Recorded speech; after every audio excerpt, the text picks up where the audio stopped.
Baik, assalamualaikum warahmatullahi wabarakatuh. Selamat siang untuk teman-teman mahasiswa semua. Apa kabarnya? Tentu dalam keadaan baik dan sehat ya. Baik, terima kasih telah mengikuti program wacana kita, yaitu bagaimana membahas. Pada kali ini saya Rusyanti akan membahas materi mengenai bagaimana analisis dan evaluasi kebijakan Kementerian Pendidikan Kebudayaan Ristek Republik Indonesia tentang penerapan Indonesia Merdeka Belajar. Tentunya ini tertuang dalam Peraturan Kemendikbud nomor 3 tahun 2020. Yang saya hormati kepada Ibu dosen Dr. Yetri MPD selaku pembimbing kami, yaitu analisis dan evaluasi kebijakan pendidikan. Semoga Ibu dalam keadaan sehat dan selalu sukses. Baik teman-teman, tentunya dari persoalan-persoalan yang terjadi di persoalan kebijakan pendidikan itu ada latar belakang yang melatar belakangi. Di sini saya mengambil kesimpulan bahwa latar belakang masalah adalah bagaimana ternyata sistem manajemen pendidikan yang masih birokratis dan hegemonik, kemudian sistem pendidikan yang ada saat ini bukanlah sistem yang memberdayakan dan tentu tidak populis, seperti itu. Berbagai kebijakan lahir tidak mendukung terwujudnya pendidikan yang emansipatoris, karena kebijakan tersebut lahir semata-mata untuk mendukung status quo dan memapankan kesenjangan sosial. Tentunya di sini saya di sini perlu berdiskusi ya dengan teman-teman yang hadir di forum ini. Bagaimanakah apa yang sesungguhnya menjadi persoalan-persoalan bangsa hari ini tentang isu-isu pendidikan hari ini. Ya, saya bisa dibantu. Mungkin di sini ada Bapak Faisal ya yang membantu saya.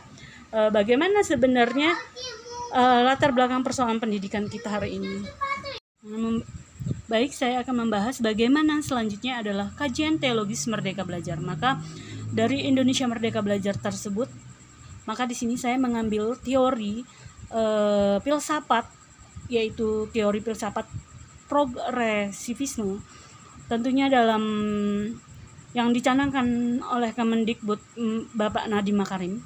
Ini memahami dan mengubah cara pandang pendidikan dengan kacamata aliran filsafat, yaitu progresivisme, yaitu sebuah aliran filsafat pendidikan yang berasumsi bahwa manusia itu mempunyai kemampuan yang unik dan luar biasa serta dapat mengatasi berbagai permasalahan yang mengancam manusia itu sendiri. Kemudian teori progresivisme juga menolak corak pendidikan yang otoriter tentunya yang terjadi pada masa lalu dan pada hari ini.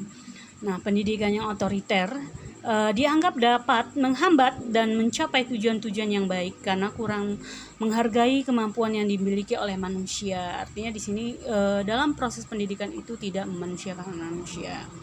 Nah, pada akhirnya harapan dari proses pendidikan progresivisme ini adalah bagaimana kita menuangkan ide-ide, teori-teori dan cita-cita tidak cukup hanya diakui sebagai hal-hal yang ada, tetapi juga ini juga harus dicari maknanya untuk mencapai sebuah kemajuan.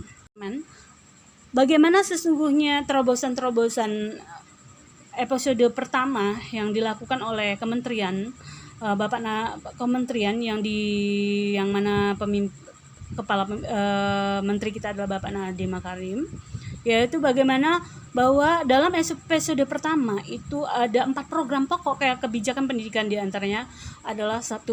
Menghapus ujian nasional sekolah berstandar nasional USBN mengganti ujian nasional UN, menyederhanakan rencana pelaksanaan pembelajaran atau RPP, dan mengatur kembali penerimaan peserta didik baru.